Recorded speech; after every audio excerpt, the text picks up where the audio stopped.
Princess Bay is nice, quiet. It's something like a town you'd find up in New Hampshire or Vermont, quiet and out of the way. The only street in Princess Bay is the main street. That's Amboy Road. Years ago, there was never a bus along Amboy Road, and the excuse was, it's too narrow. Well, now that the trains were overloaded, now it's not so wide. Now we have bus service along Amboy Road. But it's like, you don't even notice them anymore. This house here became available, and we purchased it in 1961. Purchased this house, and we've been here ever since. This is a very nice neighborhood, very quiet, except for trains going through, but after a while you forget about that. So nothing much really has changed here.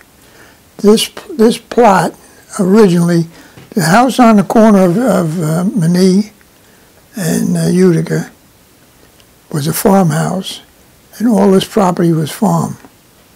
So there were apple trees all over the place. They say old-timers, the old-timers say, before Highland Boulevard and railroad tracks, that was all bay. And the sailing ships used to pull into the bay and send their rowboats up into this area up here to get fresh water. To this day, there are freshwater springs over there. Corner of Saginaw Avenue and Amboy Road. That was the town of Princess Bay. You had a butcher, Mr. Gross, and that ended up, Mr. O'Brien bought him out.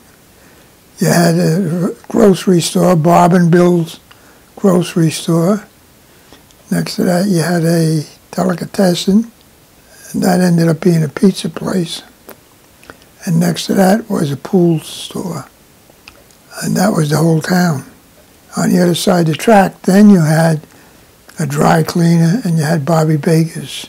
The children had plenty of room to play around. And Lemon Creek used to have a drawbridge over it.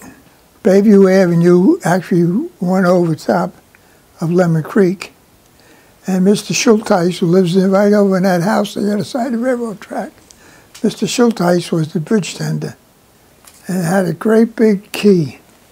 And when that boat wanted to go out, he'd have to get out, get the key into the floor, and then walk around in circles with it. But you see, at that time, you had SS White Dental Manufacturing. You had cars, trucks.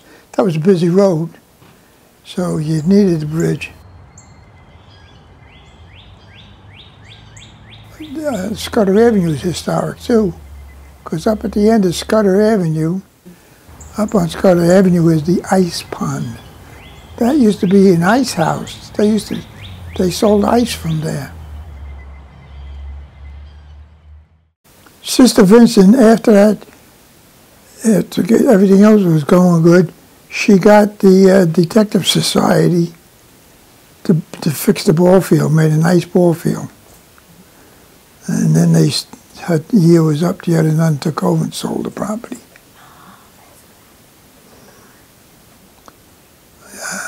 I intend to stay here. My wife wants to move to a smaller place. We went out once and looked. They wanted more for what I had, for less than what I had.